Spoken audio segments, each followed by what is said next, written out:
Welcome to the Sacred Speaks. My name is John Price. I'm your host. And today I will be quick, I hope. But sometimes I just hit tangents I just can't avoid.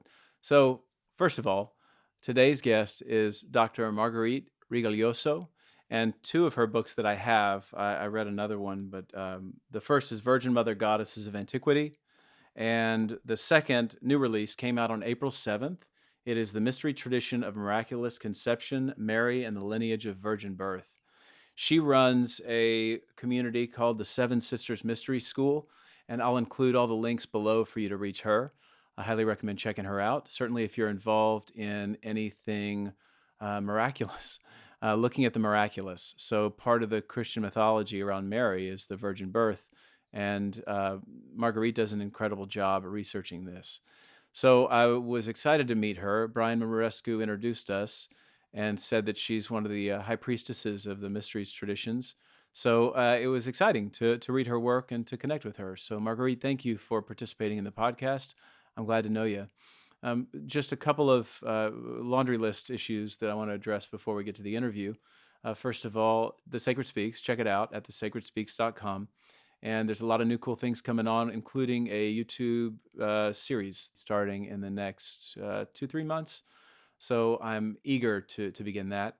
The second thing is check out the website and look it up. If you're new to the project, thanks for investigating so far, and you can check out all kinds of information that I have on that website. New website coming along soon. The Sacred Speaks is brought to you by the Center for the Healing Arts and Sciences. It's a boutique integrative practice that my wife, Leila Scott Price, and I started. Check us out at thecenterforhaas.com, THECENT, or just look there. But if you're listening, THECENTERFORHAS.com. The music for The Sacred Speaks is from Modern Nations. Check them out at modernnationsmusic.com. And I think that kind of is it for now, other than a class I've been talking about for a long time. I'm going to be teaching at the Young Center at younghouston.org. Check that out. There's a link below to the class. The class is called How to Die Before You Die, and I am riffing off of a phrase that Brian Marescu introduced me to that he has at the beginning of his book. We're going to investigate his book, but also look at some of the tendrils that this podcast has been looking at. Certainly the Immortality Key, but also The Road to Eleusis, the book by Carl Ruck. If you haven't seen that interview, check that out. It's the last interview I posted. Dr. Carl Ruck is featured in Brian's book, and his story is fascinating and important. Dr. Bill Richards, Dr. Tony Bossis, a number of folks that I have been talking to on these subjects of religion, mystical traditions, psychedelics, spirituality, and the ways in which we can look at alternate states of consciousness to start to understand who we are as human beings and what we're doing in the world. It's kind of a humanistic tradition. So I'm eager to jump into this, and Brian will join us either the second or third class to answer questions that people have in the audience or in the Zoom audience. And it'll be 4 Tuesdays. So starting April 27th, the class is from 5:45 to 7:15 Central Time. Click on the link below to get into the class. You can join the first class or the fourth class. It's fine. But of course, you'll miss out all the funny jokes and the important deep dives that we'll take. If I know we will. I just had a conversation with Brian, and I'm excited to mine through this territory with him. If you're listening to this on audio, there is now a YouTube portion to The Sacred Speaks. Go search YouTube, or go to YouTube, search The Sacred Speaks, and you can be linked to the videos that I'm putting out. Certainly subscribe to the page, like what you can. It all helps as it's growing. If you're watching this on YouTube, you can do the same on SoundCloud, iTunes, Google Play, Spotify. The podcast is out there for everyone to listen to. But, as you like and kind of subscribe to these pages, it grows in its reach. So that would be much appreciated. And now we'll leave it there.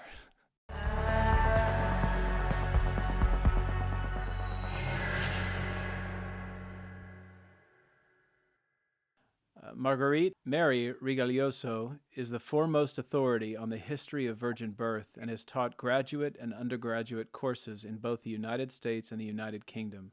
The founding director of Seven Sisters Mystery School, she's the author of The Cult of Divine Birth in Ancient Greece and Virgin Mother Goddesses of Antiquity. Her new book is The Mystery Tradition of Miraculous Conception, Mary and the Lineage of Virgin Births, which is the inspiration for our conversation today. That was nice. Thank you. I'm glad you're here. Thanks. So good to be here, John. For those of you listening, Marguerite and I have already sat in meditation and silence together. So if you need to collect yourself for a moment, press pause and just connect your feet to the ground if you want to get on our level. uh, yes.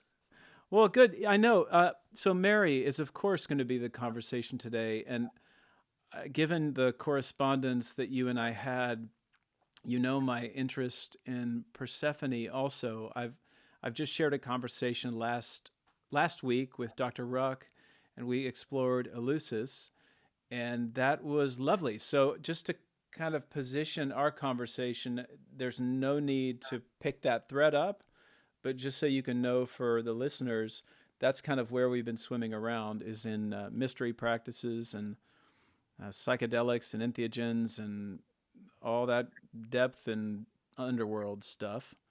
So I'm eager to explore this. I've got a number of questions, but of course I want to throw a pretty basic, just wide net out there. And as you said, there is a theme of virgin birth and the goddesses that interweave through all your material. I wonder if you just talk a little bit about that, and let's tee this up in a way that people can kind of start to understand where you're coming from and where we're going.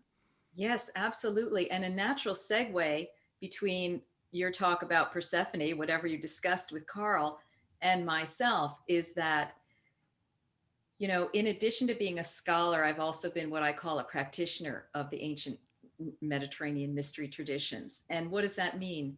That means that I have done quite a bit of ceremony over the past 20 years, um, with and without using kind of light level opening up medicines. Mm-hmm. And during those journeys, I received that the first my first goddesses were Demeter and Persephone, and that I was first and foremost what you might call a priestess of Persephone. And the way that looked like in my personal life is that, like Persephone, at an early age, I was separated from my mother. My mother died when I was 10. I went into a long underworld journey, that I think I've emerged from. I don't know. But and so those goddesses were the first ones that I really tuned into as realities. Like, oh my gosh, these beings are real. I went from being, scholar and reader and hopeful, like, why am I so fascinated with this, to, oh gosh, these are consciousnesses, these are intelligences, these beings have lives, they have realities, and our lives can parallel them. And mine, in fact, did. And the other thing that segues about Persephone, and so a lot of what I've been looking at is underworldly phenomena of this world and the other world, obviously. And the darker side, the more negative side, what's it all about, right? So Well, let me before you go there. Let me interrupt. Sorry, you said real. These are real, and when you've been initiated into a particular tradition, our language really matters. And what one person hears when we say the word real and what another one hears are two very different things.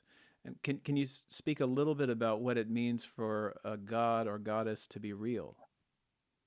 yeah, so for me, it went from reading about them as like fictional characters Mm. to actually being able to communicate with them and to actually understand that we can live their journeys and their archetypal paths in our own lives. So um they are communicable. to use the word in this present time. They're communicatable beings. They're Yeah. intelligences. They're live. You can talk to them.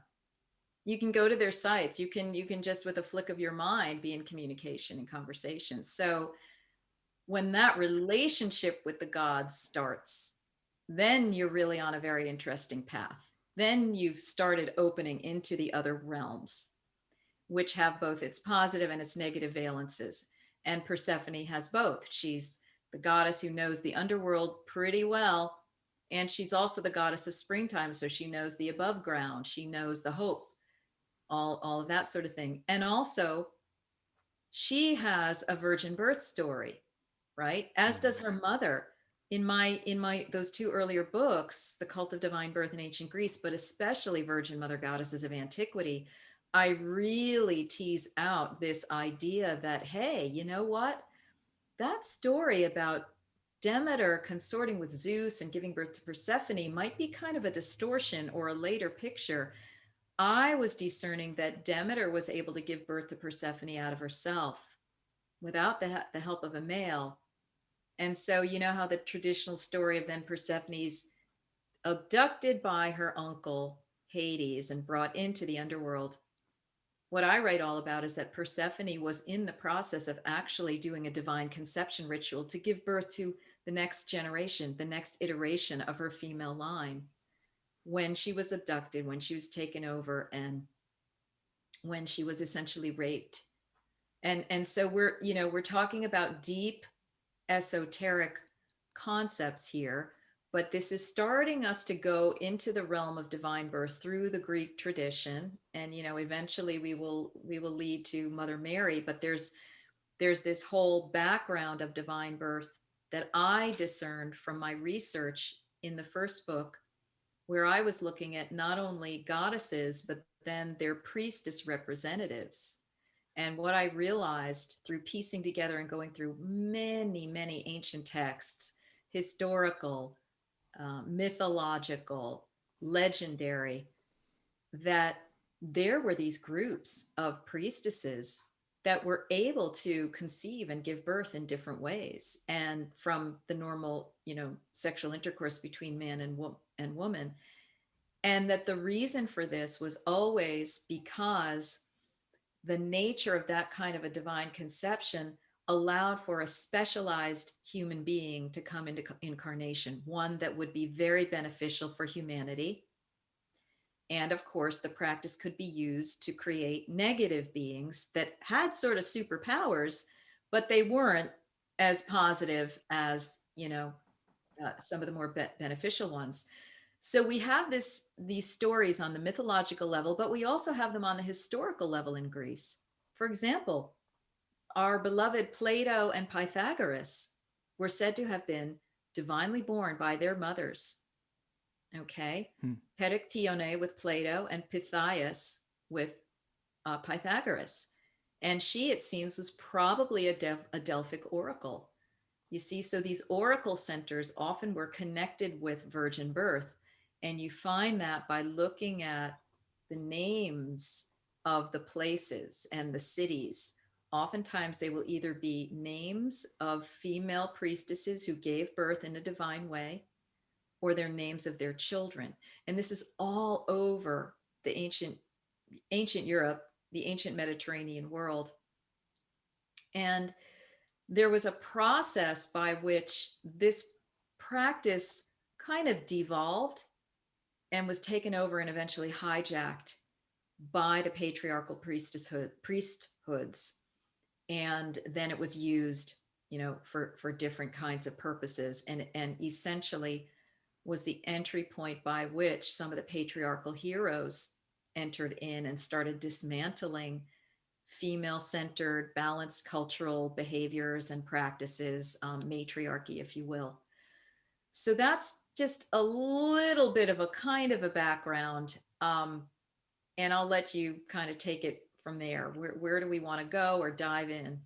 Well, the first thought was that it's a part of my tradition is Jungian, and what's fascinating to me is that I've got on my desk a bunch of the collected works of Jung, but I've got this book right there called the Red Book, And it reads like, whether it's Revelation or any stories in the Old Testament.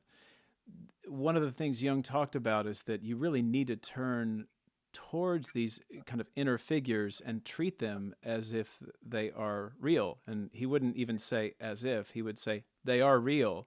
Treat them as such. And we're starting to get a little bit of that in neuroscience. I mean, whether you've got Anil Seth, who's talking about how there are consciousnesses in our in our psyche, or Jill Bolte Taylor, who's talking about this confrontation with an inner other when she had a stroke, that the idea that we have this counsel inside of us that we can turn toward and interrogate because it's interrogating us is somewhat difficult to grasp given the current worldview of what a human is and what psyche is and what consciousness is. So I cued in on that because I think it really needs to be positioned at the outset, which is our definition of real really matters here.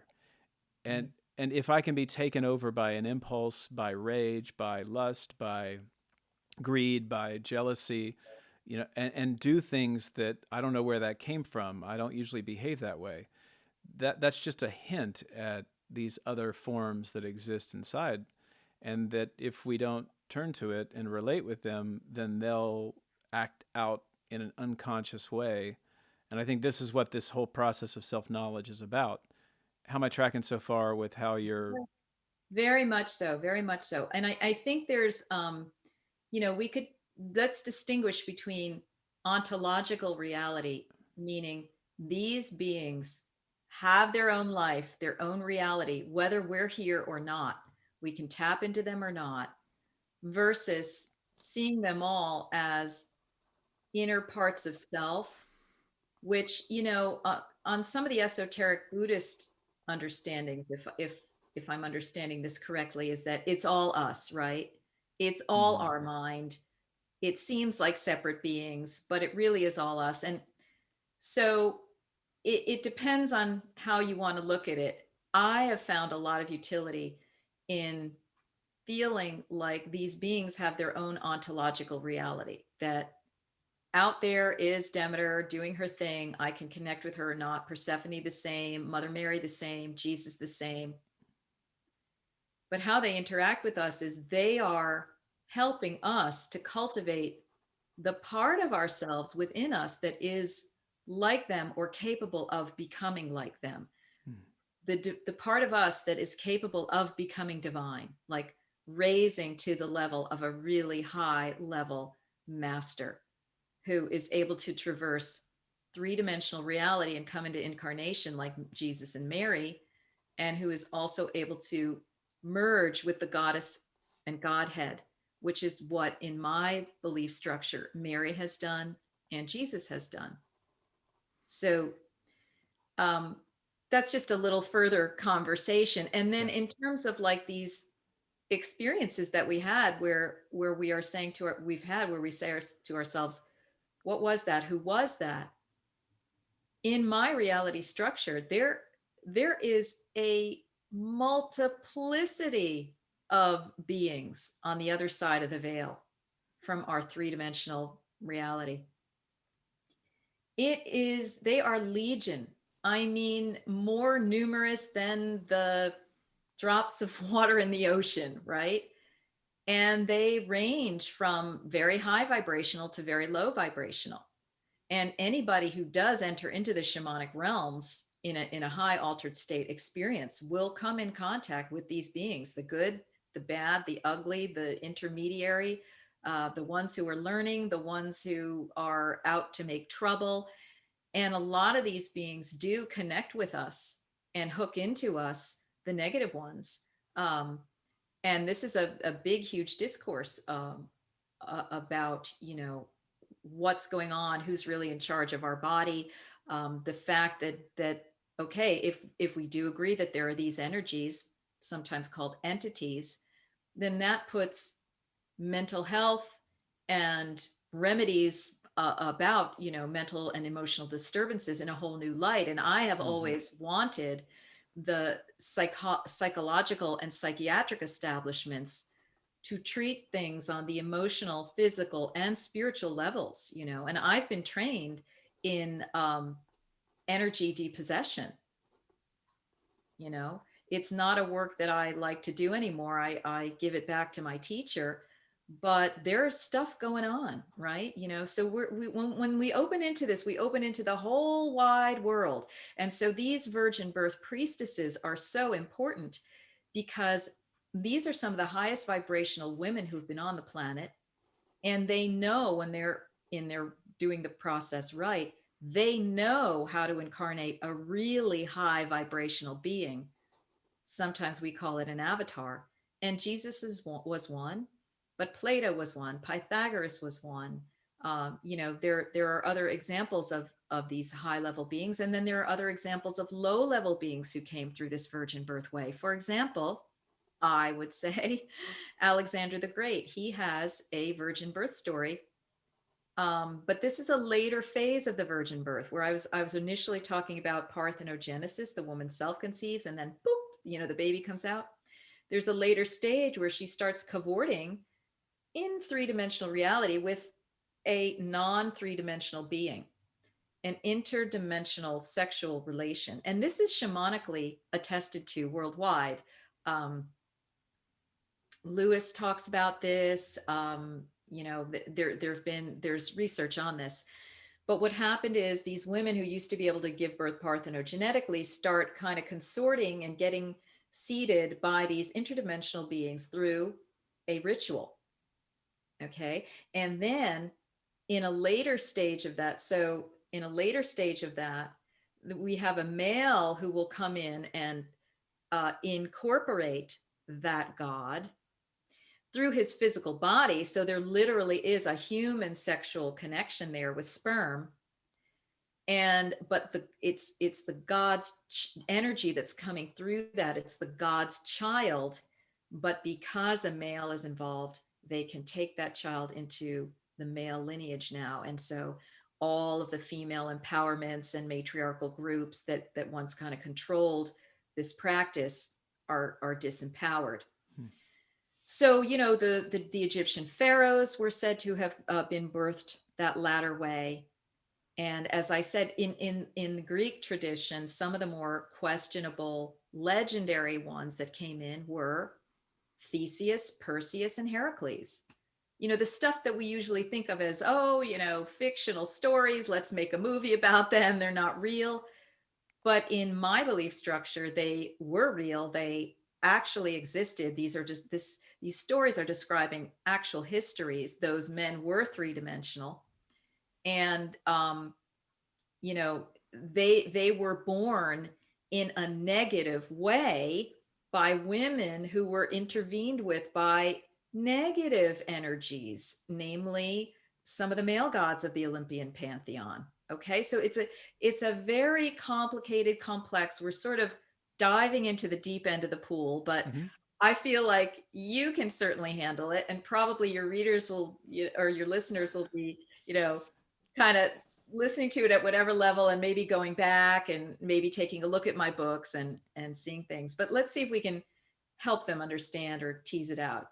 Yeah, because it brings up a certain binary that I think it comes up for me, certainly. I fall into a literal versus symbolic interpretation framework, and so I noticed that and it's all in question. I told a good friend of mine yesterday where I was like, man, I can't tell what is literal and what is symbolic anymore.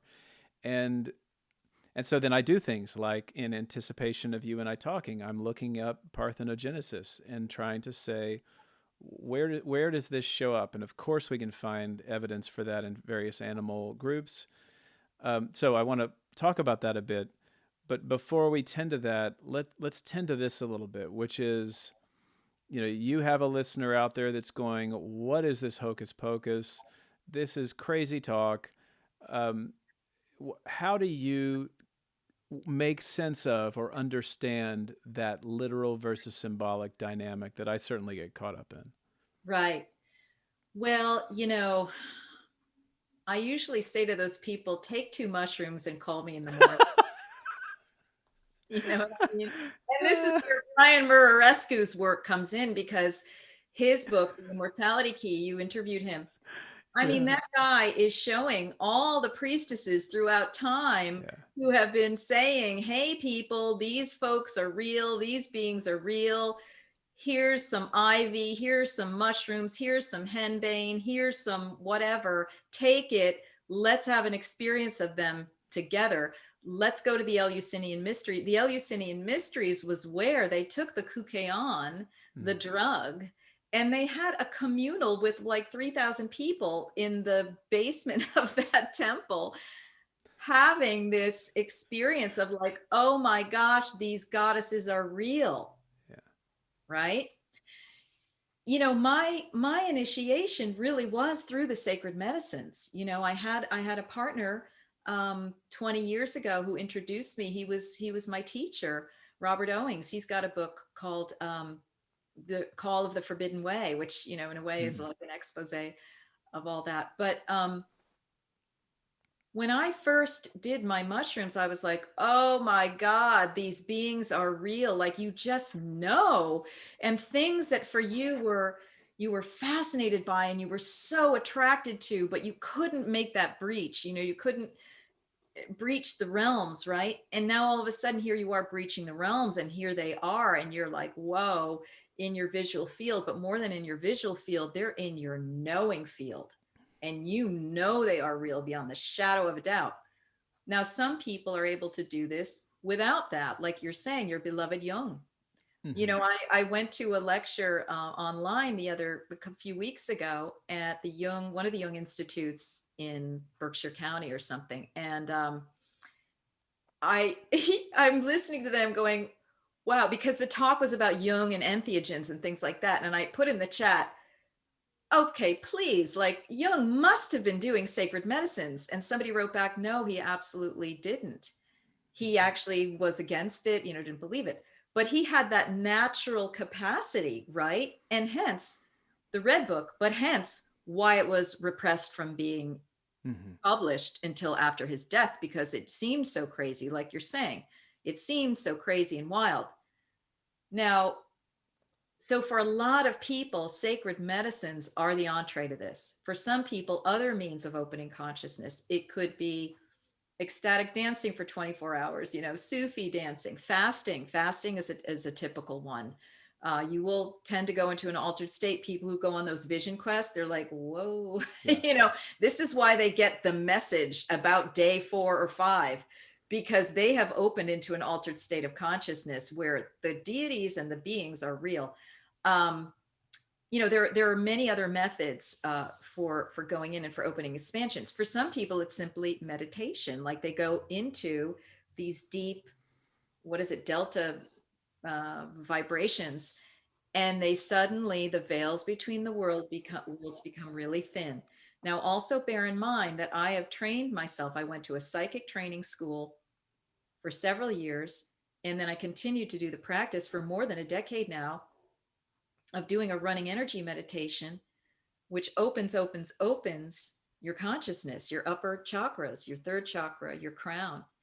And you are thus able to get direct downpours of information that you're like, wow, this is truth. I know this. I don't even know how I know this, but I know it, right? So intuition becomes alive.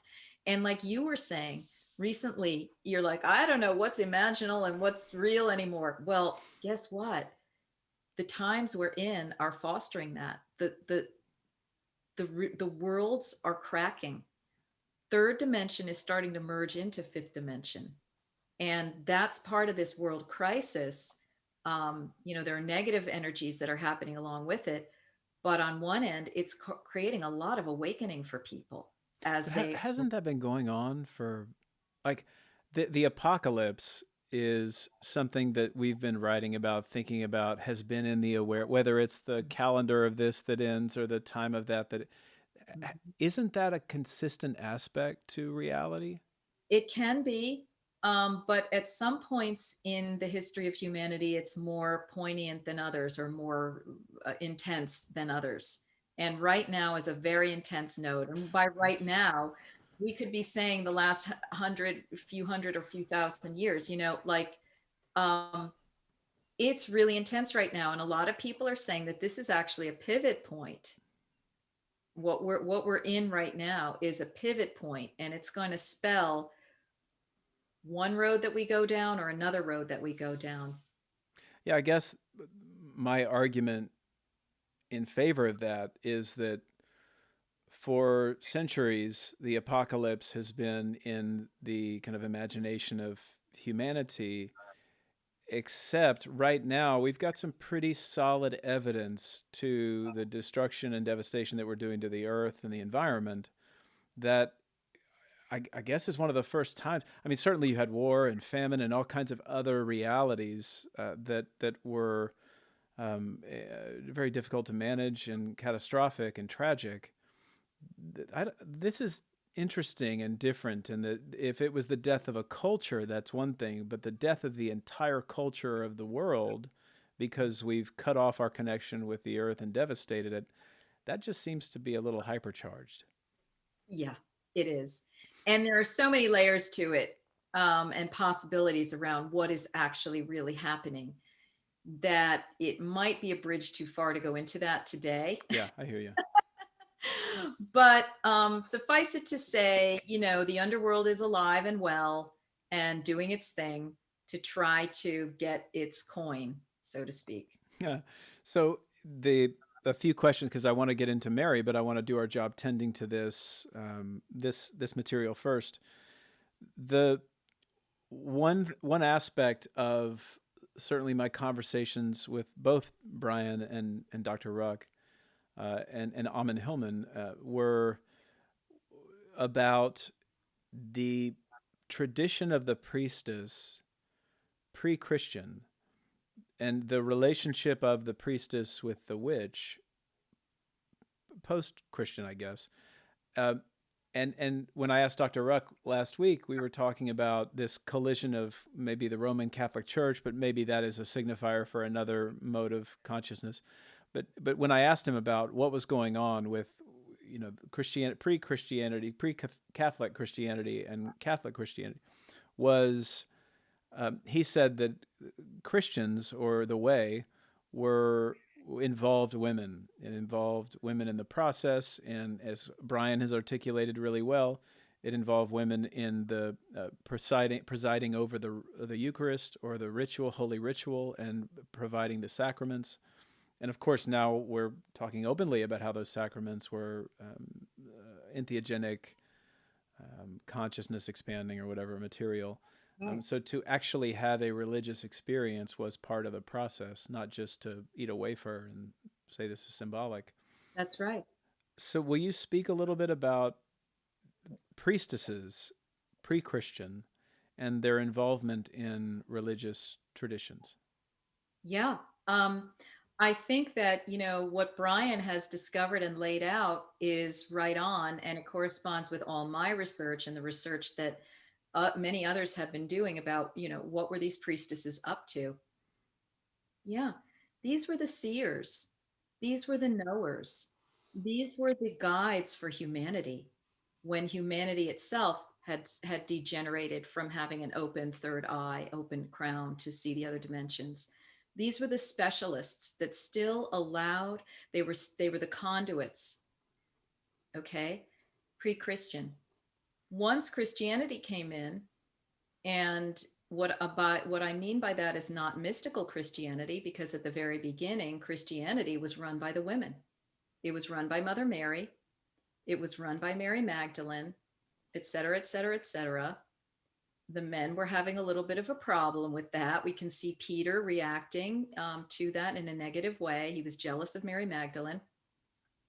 But it really wasn't until a few hundred years into it, particularly the Council of Nicaea, where they lay out the creed and so forth, that the male priests, so called, totally took over. That was it. And, they started making men the only ones who could deliver the Eucharist. Women had to be only nuns. They were completely stripped of their erotic connection and their divine birth knowledge, because those virgin nunhoods used to be the divine birth priestesses, which was a companion piece to being able to see is being able to conceive in the womb. You're conceiving in the mind, you're conceiving in the womb. These are priestesses who receive. And so, and you know, as Brian said, in the early, in Greek times and so forth, the women were the ones who were picking the plants, mixing the brews, and giving it to the people to have these religious experiences. Again, there was an energy that came into Christianity a few hundred years into it that put the clamp on everything. And there's been a lot of talk in esoteric realms about what those energies were. That again, I think might be a bridge too far for listeners here, but you know, there's other people you can listen to about that. But let's just call it patriarchy for simplicity's sake. Mm-hmm. But I will just say that it involves some of those negative beings that I've been talking to you about. Okay. The points of light and the pods and pools of light on the planet get taken over by the negatives. And one by one, these things get hijacked and taken over. Whether it's the women's wisdom tradition with the medicines to help people open up, whether it's the divine birth practice, whether it's gurus who have this kind of knowledge and that kind of knowledge, and all of a sudden they get taken over and hijacked, and they're sleeping with their students and having Rolls Royces and things like that. Okay. These negative energies that are alive and well in and around planet Earth. Yeah. Hear that. Hello. They, you know, they're active. Okay. They're active. They're active. And this is why we have had a Jesus come into the world. This is why Mother Mary was like, hey, holy gosh, this earth plane is in trouble. We have got to do something now. And this is, you know, 2000 years ago or so. She was already part of a family. She was part of a lineage of women who still were somehow managing to maintain this wisdom tradition as seers, as medicine women, as divine birthers. And she was such a high level being that she was able to bring in the likes of Jesus to help this planet. He's not the first, he's not the last, but he's a major, major one who was supposed to come here to help us. Of course, in the illusion that that will be taken over immediately as well. And so it got twisted and turned around. So now we have dogmatic, abusive Christianity, and underneath it is still that mystical tradition, you know, that a lot of people are talking about and working with and still connecting with. And so it's a very mixed bag. Mm-hmm. Yeah, it is.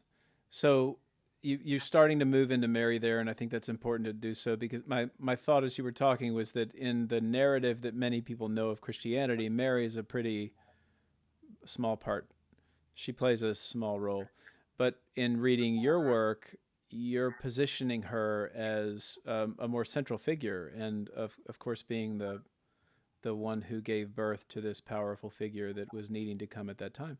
So would you give us a little background on why Mary is a much larger player in the narrative than, and so sorry, follow-up question is, and how she became the smaller character that we know her as today in general? Well, let's start with how she became the smaller character, because that's kind of like our entry point. Great. The canonical Gospels, the Matthew, Mark, Luke, and John, say very little about her. The Quran actually says more about her in Islam than those Gospels. Where we find, and that was, I believe, deliberate, again, part of this campaign to disempower women and make them really small. Now, Christianity has always had a little embarrassing fact that they couldn't get away from, which is that their symbol, Jesus, that they then came and used for various purposes, including, you know, his message got distorted, right? They could never get away from the fact of how he came onto the planet, which was through a divine birth priestess who willed it, planned it, was part of a lineage, etc. that is a very uncomfortable fact to, again, let's call it patriarchy. And so they did everything they could to diminish her in the Christian religion, writing her out of the official canonical gospels, calling any other texts that were written about her. And there were a number of them, one of which is what I based my book on, the Infancy Gospel of James, calling those apocryphal, saying that they're absurd, saying that they're not authentic, saying that they're not real. But there are biographies of Mary, Maximus the Confessor, his Life of the Virgin. There are other ones. So if you look in those neighboring kinds of texts, you can see who Mary is and where she came from, and the much bigger picture. So in this particular book, I focus on that Infancy Gospel of James, which originally was called The Birth of Mary, okay? Because it's really all about her infancy gospel, not James's infancy gospel. Okay, this is another thing. Scholars twist it around and obscure the name of Mary and the fact that it's about her birth and childhood and adolescence, coming into divine birth priestesshoodness, and they call it Infancy Gospel of James, so nobody ever looks at it. They're like, oh, whatever that is. So I rummaged around and found this thing, and I'm like, wow, all of the codes and descriptions and symbols here completely correspond with all the research that I did in ancient Greece about how these priestesses did it, the practices, the symbols, the stages and all that. So that's what this new book, The Mystery Tradition of Miraculous Conception, Mary and the Lineage of Virgin Births, is all about. It is my analysis of this infancy gospel where all the mother lode of information is about Mary. How she was born, who her parents were, what her childhood training was, her time in the temple, her conception of Jesus, and then the story of her giving birth to Jesus and then being on the run. Okay, it goes through that. So I have unpacked all of this, and I've connected it all with what I know from ancient Greece, what I know from ancient Iraq and Sumer, etc. So this is a big opening about Mother Mary. I mean, the implications are enormous, John, in the way that, are you familiar with the opening that's happened about Mary Magdalene over the past 2 decades? Yeah. This is the beginning of Mother Mary's opening reclamation. Okay. We went through Mary Magdalene. There have been everyone from channelers to scholars writing about Mary Magdalene, her gospels, her reality, what was her real relationship to Jesus, how she was a really powerful priestess, etc. So, okay, Mary Magdalene, it was a little easier for us to swallow because she was more like connected to humans, and Mother Mary always seemed way far away from us, like an untouchable. But what I'm starting to bring forth is Mother Mary as a very advanced human master who was actually at the end of her life able to transcend her human status and ontologically change into divine status, okay, through what she accomplished here and her ritual death. And some of that material is going to be in my next book, that will probably come out next year. So I'm applying a scholarly lens and all the background research, the tremendous research that I did on divine birth in ancient Greece, to Mary's gospel, and I'm able to unearth and shine the light on much of what happened to her. What was the fantastic, by the way, and what was the process of becoming a priestess? So, it depends on where and when. So focus me somewhere, whether would it be Mary or would it be the Greek priestesses or both, either.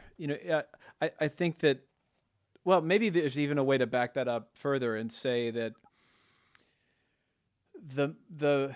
let's maybe you tell me if we can go here first or not, but the mysteries, when people talk about the mysteries, what are they talking about? Right. Well, that comes from a word that means to close, right? To close the mouth or something like that.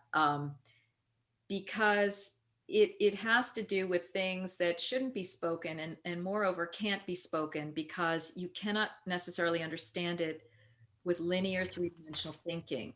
You can only understand it when you enter into the open state of consciousness and the more what I call fifth dimensional awareness and so forth. So it's about connecting with the other world, the world beyond just this 3D realm, the world of spirit. And I would say, to address your question in the most basic way of how were these women trained, I would say through lineages. That's the thing. It wasn't just, like me. I was born in the Bronx, and all of a sudden I found a few people who influenced me. And then I'm like, hey, I'm on the priestess path. No, these women, yeah, because we have broken lineages. Yeah. All right.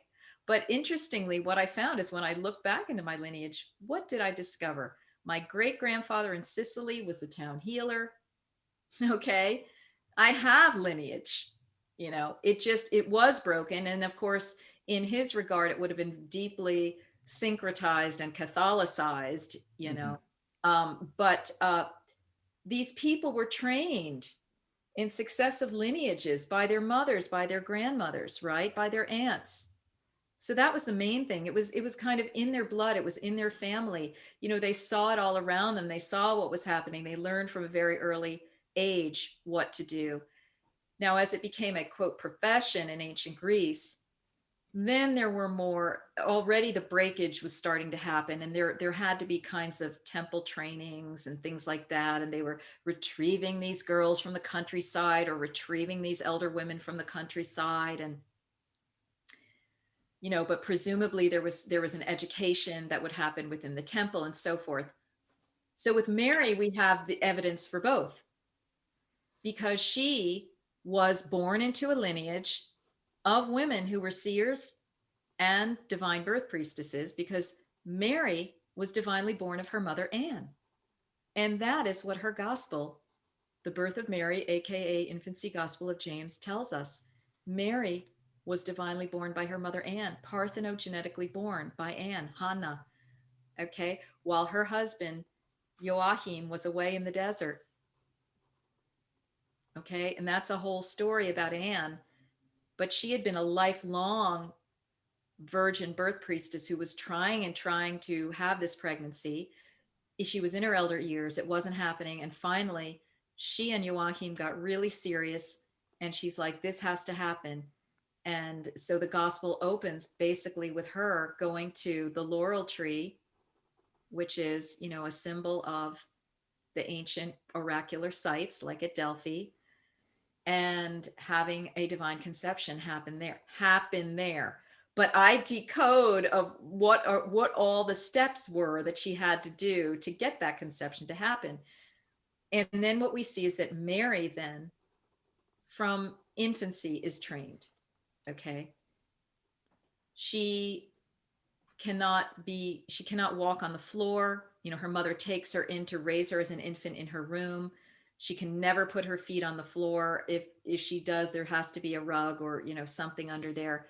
And then when Anne has the priestesses of the Hebrew temple, yes, the Hebrew temple, come in and do things with Mary from the time she is an infant until she's 3 years old. They're training her. They're prepping her. They're probably they might be giving her even medicines. They're probably purifying her in different ways, teaching her things. And then when she's 3, she's given over to the temple. And then presumably those same priestesses raise her in the temple environment from there. So there's training, there's lineage. That's how it happens. There may be the use of sacred medicines in this training to open consciousness. And though, with somebody like Mary, who I think was so open coming into this lifetime after, in my belief structure, many, many lifetimes of having incarnated, she was very, very wise and advanced. Then she already had such a keen and strong opening. And that's why she was able to bring forth a particularly high vibrational avatar through her body, namely Jesus. Yeah, I guess the thing that I'm thinking about also is this mother-daughter connection when it comes to, the question around who kind of fathered a child. And you made a comment in your book about, when a woman gives birth to a child, there's no question. And so there is certainly a line there that's pretty obvious. And when you then talk about the way that men are initiated and the ways that women are initiated, there are obvious differences, but what we tend to do is project our current culture onto a back then. And so I'm wondering when you teach this and through your education, what are our blind spots because of the zeitgeist, our current, what Jung called spirit of the times? What do we tend to miss? Well, I think going back to the beginning of our conversation, we tend to miss the fact that there is another world that's parallel to this one. Those we've been so clamped down, um, and the lines have been so strongly drawn, and we've continued to be plied with things that will keep us dumbed down and not awake. Our pharmaceuticals, our forms of food now, right, are being completely always online, out of nature, which also can get us into these open states of Mm-hmm. consciousness. That's our main blind spot. In another culture, they would have never even said, "Are the gods real?" I mean, they would be laughing. It's like it wouldn't even be a conversation, because it's like, of course they are. We're dealing with them every day. We're in communication with them through ritual. We're in communication with them in medicine. We're in communication with them in our dreams. They don't take away our problems, but they help us with them. And sometimes, if they're negative beings, they're creating more problems and we have to deal with it. So I would say that's the biggest blind spot, really. And then the other blind spot is, in the scholarly world, the scholars generally don't know what to do with anything that has to do with evidence of sexuality in the ancient world. And so, and this, the religion, programmed religion has done the same thing. So that, one of the things I talk about in my new book is that Mary's experience of divine conception was a profoundly erotic situation. It was not, it had Kundalini fire Hmm. connected to it. And I talk about, my evidence to make that case. So that's one thing. Another thing that they miss is they miss the whole point of the whole Eleusinian mysteries, which I decoded it in my book, Virgin Mother Goddesses of Antiquity. Half the book is dedicated to the analysis of what happened at the Eleusinian mysteries. It has been crickets from the scholarly world. Well, you're And you're part of the lucky ones then, because a lot right, of that's people have been right. kicked out of the tribe. And I kicked myself out before whatever. But what is it that I say there? I basically say that at the apex of the Eleusinian mysteries, the initiates had to go through every single experience that the gods did and the goddesses did. So, what is that experience? They had to experience Demeter losing her daughter. They had to experience Persephone being raped. So, they had to experience that erotic encounter as the opening into the underworld.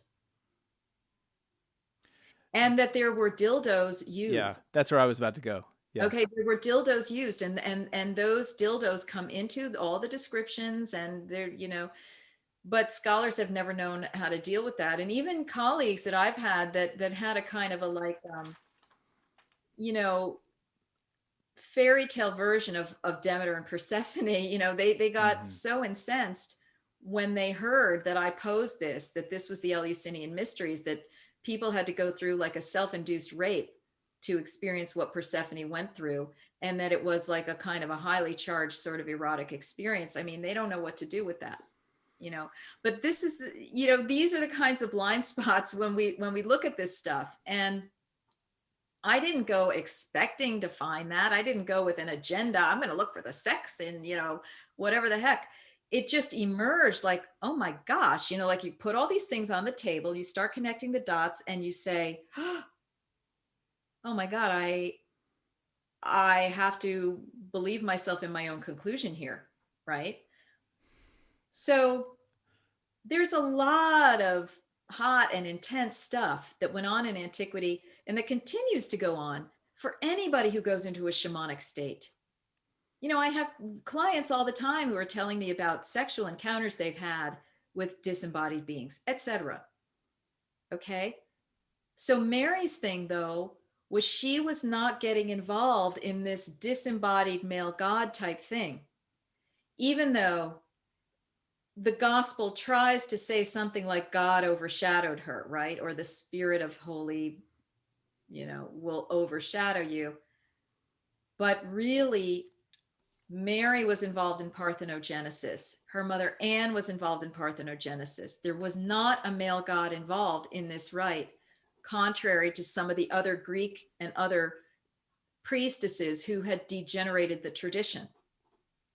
So Mary is a pure vessel using her own Kundalini power, her own eggs, and her connection with spirit, her deep, deep womb level training to be able to do this kind of conception.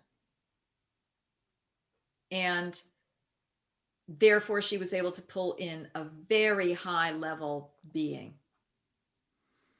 So I want to kind of circle around sexuality for a second, because modern day, the most scholars and people that are writing on these subjects equate the body and sexuality with the feminine. And so we talk about certainly the body, matter is it in, and I know in different cultures it's looked at different ways, but the way I hear it most commonly referred to is that the body and the feminine. And so there's something about our modern religious lives that are very repressed when it comes to one could say it's kind of a puritanical model where we're repressing our bodies. We try to transcend the body. We moralize sex and sexuality. We define it into these binaries. And so there's a lot of problems that we're having with sexuality, despite the fact that when I've taught sex and sexuality, one of my favorite quotes that's really tragic and obscene is that in Texas, there are a couple of counties that that the schools practice abstinence only in the stage of adolescence. So they teach abstinence only. And in those counties, they have the highest incidence rate of STDs and teen pregnancy. Right, because good luck with that, right? Yeah, good luck with that. So I want to go back to the dildos. I've talked more about medicated dildos in the past 3 or 4 weeks through this podcast than I have in my entire life. It's really been the past like 4 months. And considering it's I read Michael Pollan's quote about, this is a Michael Pollan quote from Changing Your Mind or Change Your Mind, this book that came out that is, radical. He's talking about witches and the broomstick, and the mythology around the broomstick is that the broomstick was a phallus, and the phallus was a dildo, and the dildo had medicine on it, and the medicine was one of these consciousness expanding medicines. Right. So why? You know why? In part because when you take it through the stomach, it can make you nauseous. So it's better to do it through some form of skin.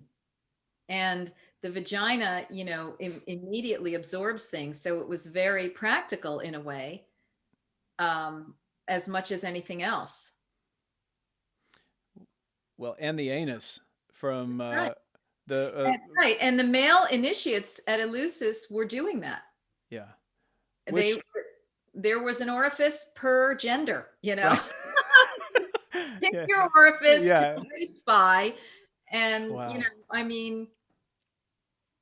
This is why I think the Christian writers commenting on the Eleusinian mysteries are the most useful, because they're like, what they do is obscene. It's this and that and the other. I'm like, oh, goody. Like they're telling us what happened. They're verifying what I've come to, right? Yes, it's obscene by certain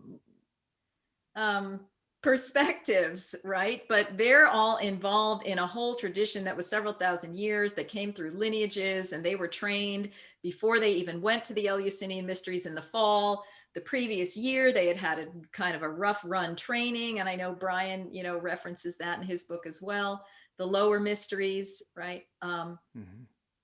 So yeah. And there's another example, and this is with Isis. Okay. Connecting it very much to the divine birth practice. First of all, Isis is another example of an elevated being who walked the planet, and she changed ontological status from human to divine because she was able to give birth to Horus in a seemingly counter-biological way. And here's the story. And also, there's another writer, and I have to look up this reference, but I don't know if it's Plato or who it is or Plutarch says people didn't know whether Isis was human or divine. That's because she was one of those netters or whatever, like those beings who walk the planet. And so her story is that, and Rudolf Steiner believes, and I agree, that she was a previous incarnation of the woman we know as Mary. So Mary was like trial running this thing, right? But Isis's story is that her brother cut Osiris into many pieces, and Isis was able to find all the pieces except for the phallus. So what did she do? She made an artificial phallus, and I don't know if it was a golden phallus, whatever. And it was through that guess what? She was able to conceive Horus with Osiris already on the other side of the veil. That is an example of parthenogenesis through use of dildo. Mm-hmm. So whether there was medicine involved on that dildo, perhaps, we don't know. But I just think it's very interesting how the use of this sacred phallus, this lingam, human-sized lingam, comes in these various points where we're talking about the deepest mysteries of all. It's like the phallus and the yoni have to come together for these rituals on some level. And even in the parthenogenesis practice, meaning, the woman gives birth to a version of herself. In the revelation of Adam, one of the Nag Hammadi texts, it talks about one of the muses who goes off to the mountain, and she desires herself so as to become pregnant from herself. She becomes androgynous and desires herself. There is that activation of the male-female duality that will happen in the parthenogenetic woman. And this is what we see in some of the animals that you hear about, every once in a while, a lizard, a shark, whatever, or some of them that by nature are parthenogenetic. They have to have some aspect of the yoni and the lingam kind of coming together, which of course in the end is all the same thing. The yoni and the lingam in the fetus, it's all from the same tissue, right? And it either extrudes as a phallus or it, implodes as a vagina. Mm-hmm. It's kind of all the same thing. It's a yin yang, right? So there's like this deep mystery in all of this. And I think that people listening, hopefully they're listening with their third ear open, right? Because you and I are not talking in a linear way. We're not saying, oh, my book is about this. First, this happened, then that happened, then the history, we're going popcorn, do in a way. And I hope it's kind of waking, opening people's third eye where they go, whoa, oh my gosh, what is she talking about? Wow, what, some of that kind of resonates, or that's fascinating. This is my hope, that this just obliquely intrigues some people who might be listening to the deeper levels of mystery that in a way cannot be spoken. Well, I think simply put, there's a certain homogenizing, if that's the right term, sameness. Culture culture on some level is creating some degree of sameness in people. And we can see this in the microcosm of the family system. The parents tend to unconsciously, on some level, consciously on others, enforce their worldview on their kids. And this isn't all a bad thing. I mean, I need to have an orientation. I need to have a way of being in the world, and I need to know how to go out there and become the person that I was created to be. But what can often happen is that when my unique expression is coming together with their idea of who I need to be, there's a tension that can be created in that. And if they're not conscious of what they're doing, they can really, really enact a lot of harm on the developing kid. But if they're able to see that that's a fact, and I pull it back, which is the work that certainly my wife and I do in our own personal lives as parents, is to try to take back our projections and not have to put them onto our kids. Well, let's blow that up into the macro and say that culture's doing that. And it's trying to kind of create a fertile ground for adaptation to the cultural desire, which can then create shame and dissonance in the individual or individual groups. So I certainly get that, that there's a pressure to be a certain way. And obviously religions have been, throughout time, religions have done that. They have enforced some ideal upon us. And I think one of the biggest hits is sexuality. It's certainly sexuality. It's also what I was talking to Brian about and have really been kind of going on about for a while is it's sex, it's drugs, and it's women. And we can look at what the current power structures are doing. I mean, whether we're talking about women reproductive rights or the war on drugs or, the intolerance of other people's religions, we're seeing it play out right now, which we don't need to go back in history to go, yeah, this is fucked up and this is happening. I don't know if I'm just kind of aligning with you. I don't know if there's a question there. Yeah. Well, those three things that were hit, women's sexuality and drugs, again, from one viewpoint, that was deliberately done. That actually, when these negative beings started interfering with our planet, which you hear about in these divine birth stories, which you hear about even in the Bible with the sons of God who cavorted with the daughters of man and gave birth to the Nephilim, these giants. You hear these stories of these interdimensional shenanigans. And there's been a lot of activity and intervention onto planet Earth. And what I've been tracking is that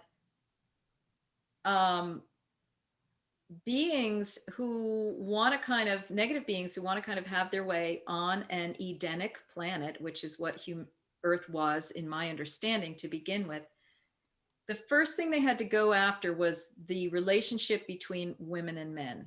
They had to fracture that and create problems between women and men and distort the sexuality. And then they had to disturb anything that could continue to have people connecting with the otherworldly realms, the realms of wonder and mystery and co-creative possibility. So that was, plants, the drugs. Mm-hmm. Okay. And then women, because they still maintained these powers of seeing and these powers of divine birthing, they had to be tampered with. So all of these things have been tampered with. And, in my belief structure, it's not because of just human nature. Human nature was something completely other. It was a real divine blueprint. And it's because we have been enacted upon in this earth plane over a very long time by these negative interdimensional beings that we are in the intergenerational trauma situation that we are in. And we've so far been disconnected from what was the origin point, except on the part of various seers who are speaking about this, that we think this is just kind of normal the way it is. And it's like, okay, well, all we need to do is just do a little bit of self-love and do a little bit of, therapy practice. And, it's just like, it's going to be a lot deeper than that. Like, you're going to have to deal with the interdimensional level of what's going on here if this healing is going to happen, and if we're going to throw off the shackles, and if we are going to restore women's wombs and women's seeing and women's priestessing, if we're going to restore the connection with the drugs and the medicine and basically meaning nature, and if we are going to restore the sexuality in a healthy way, and healthy male-female relationships, so that it's a wonder to be together and not a war. Yeah, I mean, I think pleasure is certainly a part of that. And I catch me on this, because I'm wondering at some point, isn't there a battle between worldviews, like the hedonic worldview, the one that seeks pleasure and, kind of, I can do whatever I want whenever I want it. You can't live like that. You can't live in a culture together where I'm just setting my own pleasure and transcendence. I mean, I can't. I have to think there's some kind of wisdom on some level where we've been evolving. I mean, there at some. I mean, maybe last week I was talking to Dr. Ruck about the St. Paul saying, "You guys are doing this Eucharist wrong, man. You're abusing it. You've gone into recreational drug use."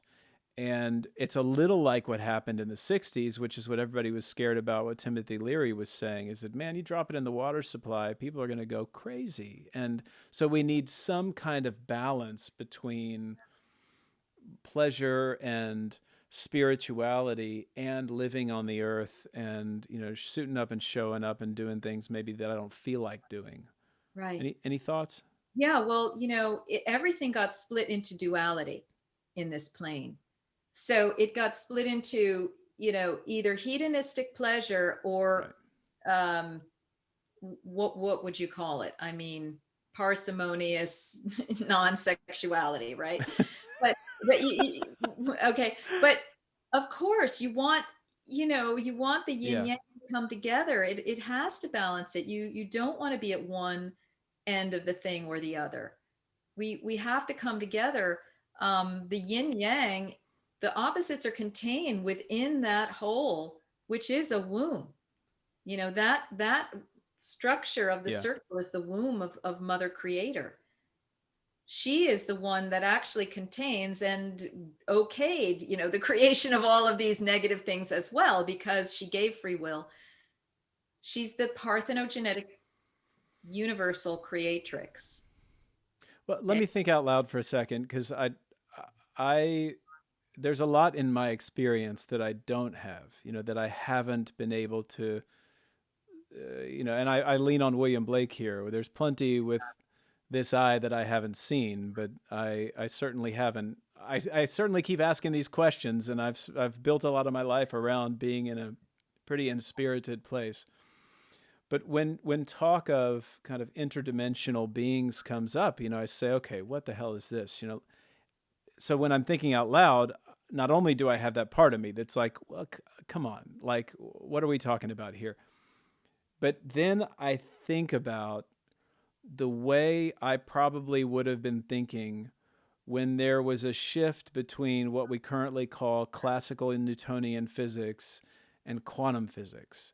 And the word quantum is used a lot. People tend to, like, quantum is this signifier for kind of another dimension or whatever but I do know that on some level, if I take some proton and I'm spinning it in a certain direction, and the sister proton or neutron or whatever, 100 kilometers away, starts spinning the same direction I change the axis on, like, that's weird shit. And I don't understand that. And so I at least can kind of go, okay, I have to have faith here that there are plenty of things in this world that I can't see, touch, feel, taste, know, measure, and understand given my consciousness. But how do you get into this? Because this is blowing my mind. And they're acting on it all the time, acting on us all the time. I mean, quantum physics is spirituality's best friend, because as what it's going to unfold gets weirder and weirder, you're going to realize, whoa, they're talking about dimensional shifts and time anomalies and matter spirit interface. And oh my gosh, so this is going to be the common person's entree into this stuff. Mm-hmm. And again, a lot of people are accessing this through sacred medicines or other kinds of states, right? So that you can see it, you can know it, you can experience it. And I would, to bring it back to Mother Mary, I believe that she was working on the quantum level when she conceived Jesus. There was a whole ritual that was set forth, that she was involved in, that involved 7 other women at the same time. And she's the one who ended up conceiving, and Elizabeth, her, as it turns out, aunt, who conceived John the Baptist. They were working with the light matter womb spirit interface in unbelievable ways. And this is why you have the entry of the quote Archangel Gabriel into the process, because there were interdimensional beings assisting with this practice. It wasn't just the woman kind of trying to figure it out all herself. She was opening up into this other domain, and there were these high level beings, angelics, helping. That's why we have the Archangel Gabriel. It's just another way of looking at, why is the Archangel Gabriel there? As more than just a little sweet kind of story, like, oh, the Archangel Gabriel, it's like, whoa, holy crap, like a whole huge technology was going on here, a quantum level. How do you get around? So the way in which people were writing then, let's say these texts, my understanding is it's not the same kind of imaginative space that we tend to write in or from today.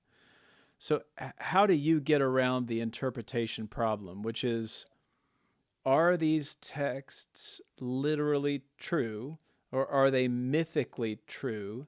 And if we try to apply kind of scientific rational truth today to text, like, how does that make sense to you? Well, just looking at the infancy gospel of James / birth of Mary, that particular text, like when you read it just straight on, which it's at the end of my book, it's like, oh, okay, well, that's interesting. It kind of chronicles a story here. But when I bored down into each word and phrase, and I showed what was going on and the symbols and everything, what I realized was that this writer was actually very mystical. I mean, he was privy to some things. Otherwise, why would he have been talking about the laurel tree? Otherwise, why would he have been talking about any of these other symbols and events that happened? Why was he talking about that Anne had to put on her wedding dress before she conceived Mary, right? These things. Like, this was a person who spoke parsimoniously, with few words, but conveyed a ton of information. So I think that this person was schooled to some degree in the mysteries. This was just the way it was expressed. And what I can say is that there's this one section of this gospel that's completely wild out there mystical. He describes a situation that Joseph has. He's left Mary in the cave. She's giving birth, but she needs a midwife. So he's looking all over the countryside to find a midwife. And in the middle of this, probably because he's hot, who knows if he's had enough water, whatever, under the hot sun, he goes into an altered state of consciousness. And it is the wildest thing to read it. Now, if you just read it going, that is just so weird.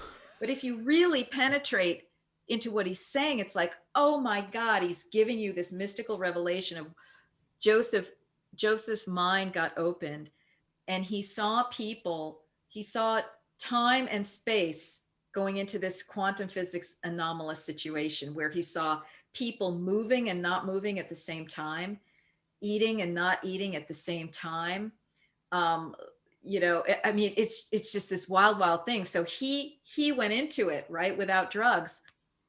So things like that are very mystical on the part of these older authors, Hmm. and even there are some of the other writers.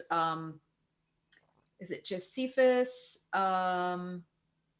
Not Josephus, but there's another ancient Hebrew writer. It'll come to me. I don't know why I always blank out on his name. He's talking about these deep mysteries with these Hebrew women, saying that basically they were all virgin birth priestesses.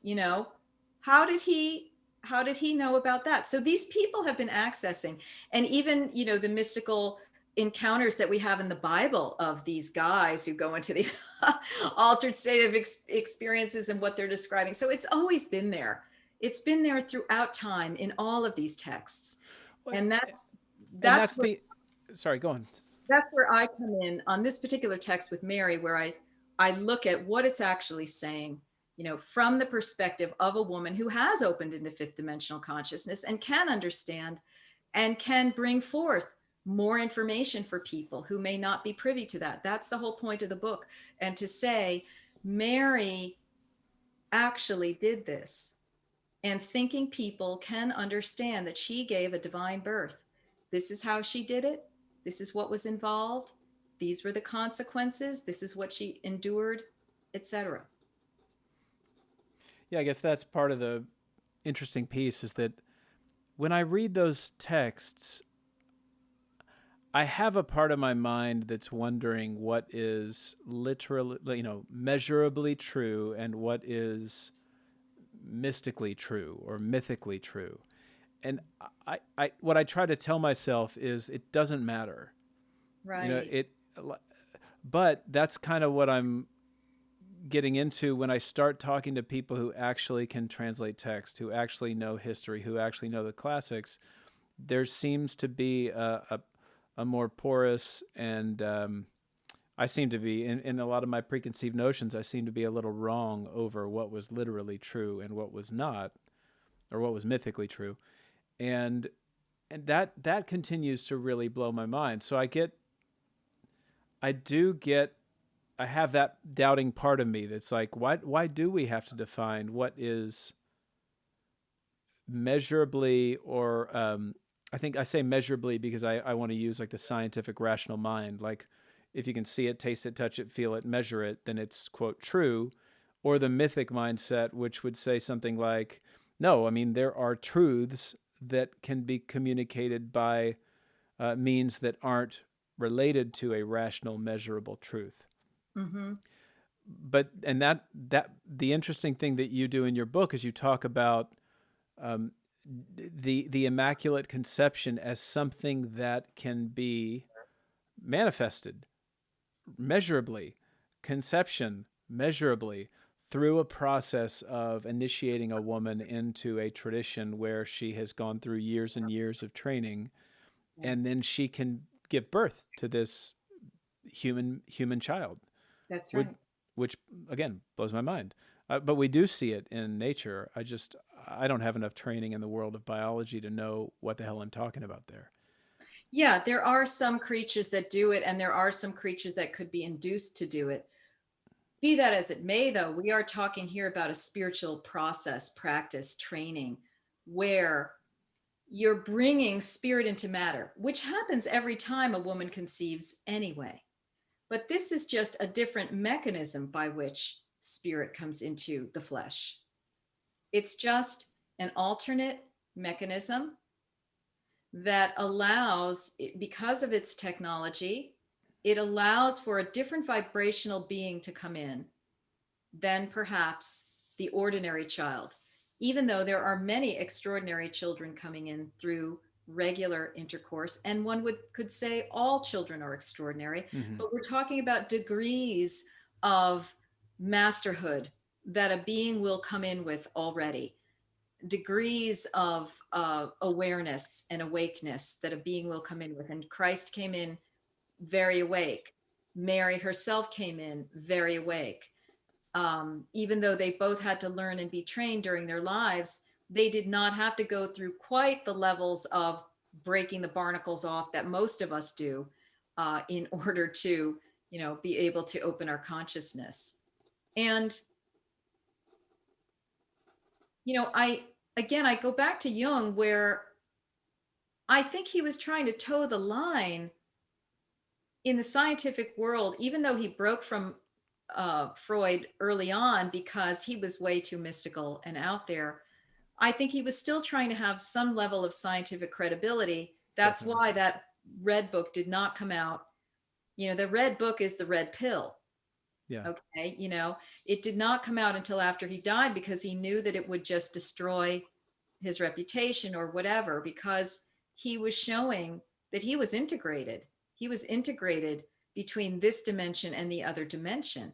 And sometimes it was really uncomfortable for him to maintain his bodily integrity or his sanity.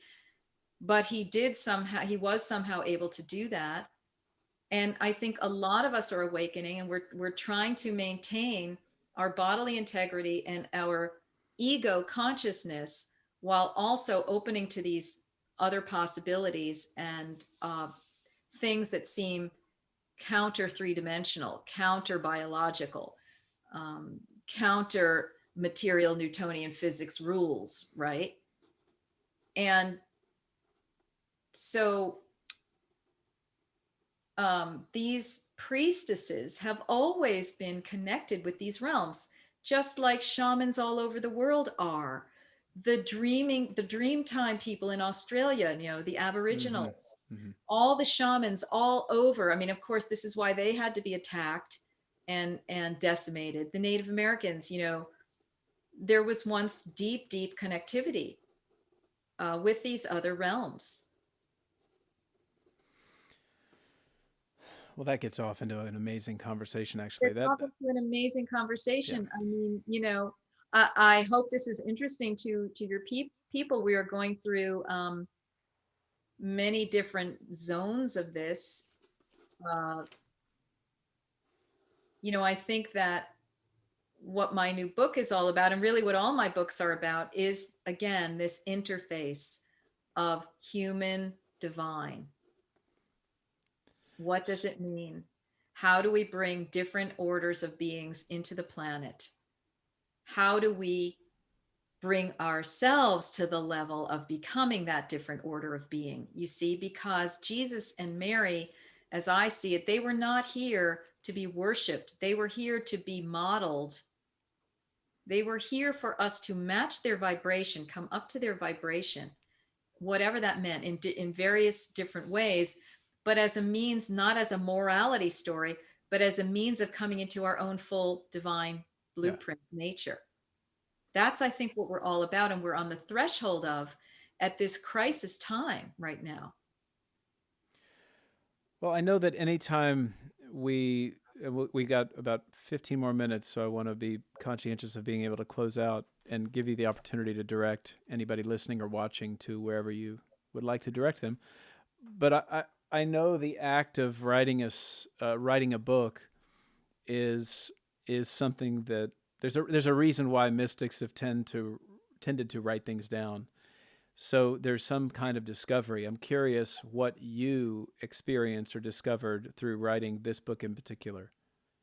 Well, this really opened the door to me about who Mary is, who Mary was, and who Mary shall be in my life and the life of other people, as an exemplar of a female who is at her most elevated peak, a priestess who was full throttle on every cylinder was functioning for her. So it began a new relationship that I could have with Mary by applying the research that I had already done, to her domain. Of course, when I started on researching on virgin birth, of course, Mary was really automatically there. Right.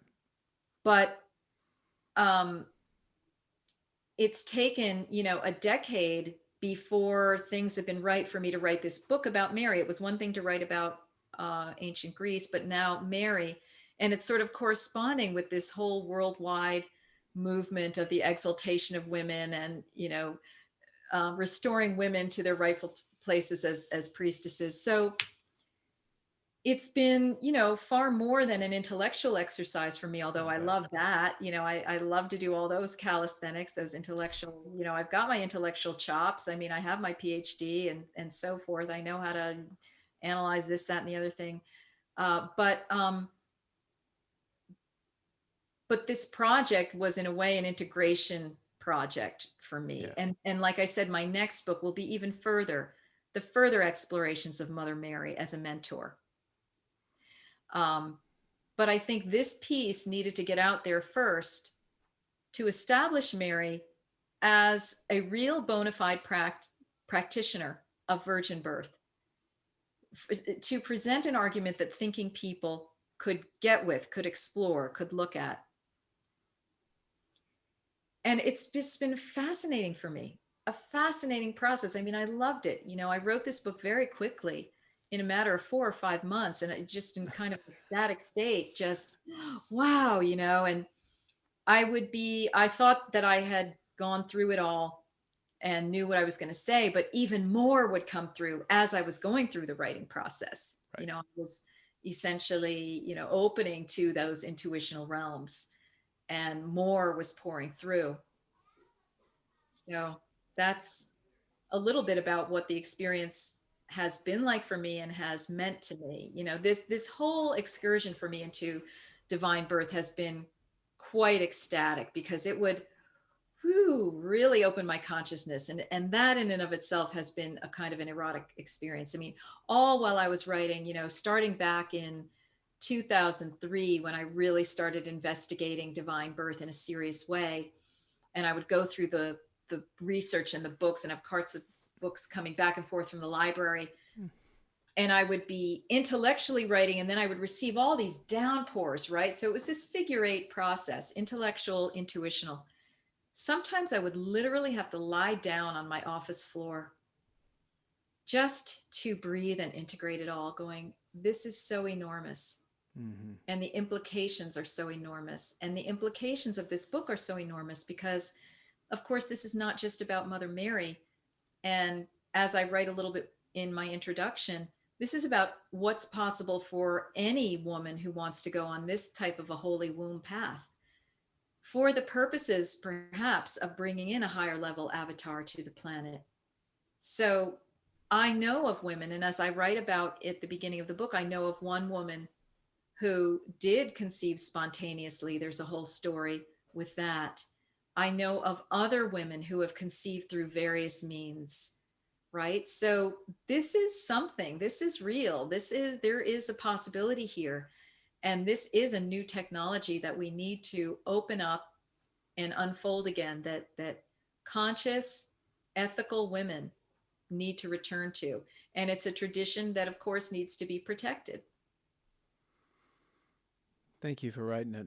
Because what I hear in what you just said about the process, I tend to say this in circles of friends and colleagues, is the divine conception of writing a book, right, of creating a song, of the act of creation itself is on one level what we're talking about. And yes, as somebody who's written a dissertation, it feels like giving birth. In a spiritual, intellectual kind. I am not some guy who's saying I can imagine what it feels like to give birth, but I know what it feels like to create something and give birth to that. And yes, because ultimately it's really about the entire creative process itself, whether it's a physical conception, whether it's a conception of a project and a manifestation of a project, whatever level of creativity you want to talk about. Yeah, it is creativity at its apex in a way when it comes to divine birth, because it's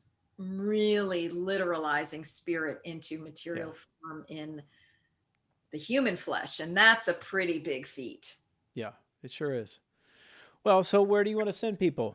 All right. Well, so I am the director of Seven Sisters Mystery School, and that is an enterprise that has various courses online.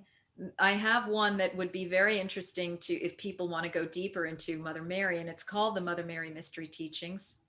And then I have another one called the Divine Birth Mysteries audio series, which is kind of that backstory summary of my first two books in a very digestible, fascinating form and entertaining. And then there's another one on the Holy Womb Chakra teachings, which the Holy Womb, that's a whole other study.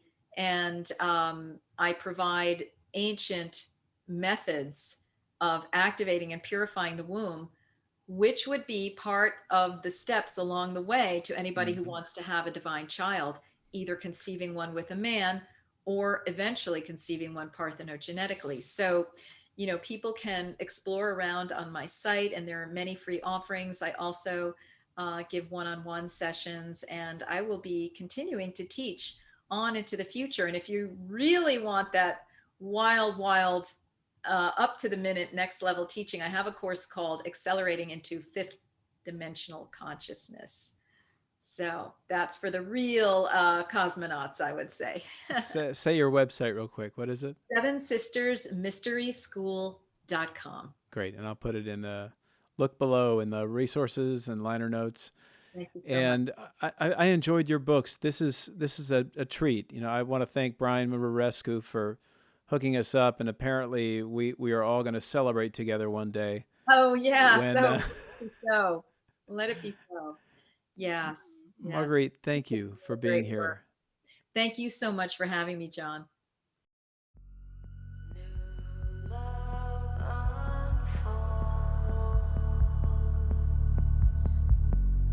Control.